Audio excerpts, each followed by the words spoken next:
que sempre me chama atenção, né, Marco, que a gente fala muito assim, poxa, fazer agricultura, e eu gosto muito da etimologia das palavras. Então, se a gente resgata isso, né, essa agricultura que vem de cultivo, que vem do culto, de cultuar. Então, às vezes, as pessoas dizem assim, mas a agricultura biodinâmica não é um pouco meio místico, tu tem que ter fé para acreditar, porque está usando cristal, porque está usando um preparado num chifre, leva a coisa mais para o âmbito material do que está vendo, e se importa menos em estudar, ver o que realmente estão por trás destes fundamentos, que, como você falou, tem N trabalhos científicos que comprovam, não é uma crença, não é um culto, não é uma seita, não é nada disso. Nem um Então, pouco. quando a gente faz agricultura, nada mais é do que a gente reverenciar a Mãe Terra. Mãe Terra não só como o planeta que a gente habita, que eu acho que é a nossa casa, enquanto a gente continuar sujando, né, maltratando, deixando a casa da gente desse jeito, a gente Exato. vai ter que conviver com a sujeira em todos os aspectos, seja Exato. social, político, econômico, tudo está relacionado. E eu gosto de dizer sempre que a agricultura é a cultura, né? Cultura tem a ver com o ser humano. Isso. Então, não tem como fazer agricultura ou qualquer outra cultura sem o ser humano. E não tem como ter ser humano se não tem agricultura, porque a gente precisa comer. Então, ela é um tema, a cultura, que tem a ver com todos nós. É E a às vezes a base gente deixa isso só na questão do agricultor ou só do técnico, mas nós, como consumidores, temos um papel atuante nisso, né? E aí que eu gostaria de linkar também com essa questão da economia, do social, desse envolvimento que a gente tem, essa responsabilidade, né? perfeito. O interessante, justamente, eu gostei muito do que você falou, desse aspecto de que são questões bem práticas que a gente está deixando de levar em conta porque a nossa ciência é muito reducionista, né?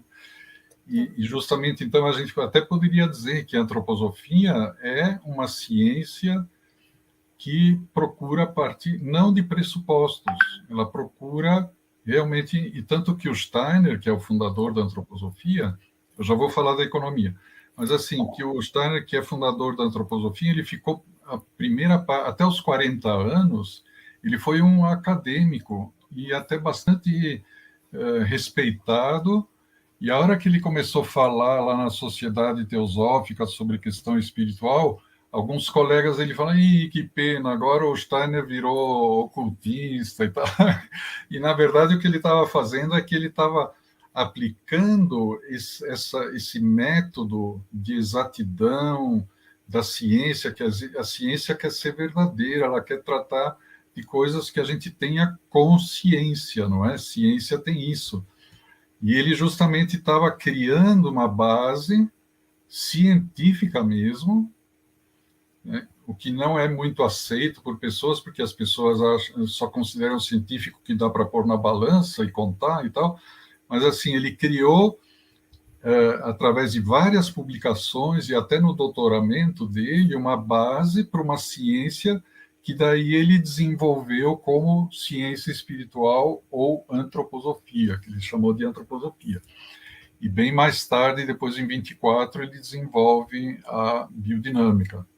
Mas voltando agora à sua pergunta da economia, aí você já podemos dar um exemplo de como esse pensamento da antroposofia ou da ciência espiritual,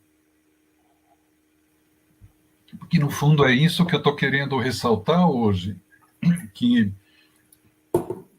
a ciência espiritual ela tem justamente esse papel de acrescentar, de modificar a nossa forma de pensamento, não é é a nossa forma de ver, porque existe uma palavra meio estranha aí do agnosticismo, né? Que mesmo sendo religiosos, nós podemos achar que o nosso conhecimento é limitado. O Steiner justamente procura mostrar que isso não é verdadeiro. Nós podemos fazer ciência estudando o nosso interior, os nossos pensamentos. Como é que nós pensamos? Então, o Steiner aplicou os métodos das ciências naturais, materialistas, na ciência do autoconhecimento. Então, ele fez uma ciência do autoconhecimento. E aí entra até meditação, que não é simplesmente, mas que é um exercício para até a gente chegar no pensamento e olhar como que a gente pensa. E, de repente, a gente começa a perceber que não somos só nós que montamos pensamentos, mas, na verdade, a nossa atividade de pensamental, vamos dizer assim, ela observa os pensamentos. Então, eles são tão parte da realidade, os pensamentos, quanto é uma vaca dando leite. E é nesse caminho que o Steiner desenvolveu a ciência espiritual, ou seja, é para ser científico, e é o que ele demonstrou. Só que as pessoas, para reconhecerem isso, têm que fazer. Então, nós podemos ser agnósticos também. Agnósticos quer dizer contrário. A antroposofia pode ser considerada uma gnose, né? Então, nós podemos ser agnósticos, achar que o nosso pensamento é limitado, também na antroposofia. Então, a gente passa a transformar tudo o que o Steiner falou em dogma, em seita, em receita da biodinâmica, e não em parte daquilo que a gente desenvolve conosco. A gente passa a fazer parte dessa realidade que a gente está, com a qual nós estamos lidando.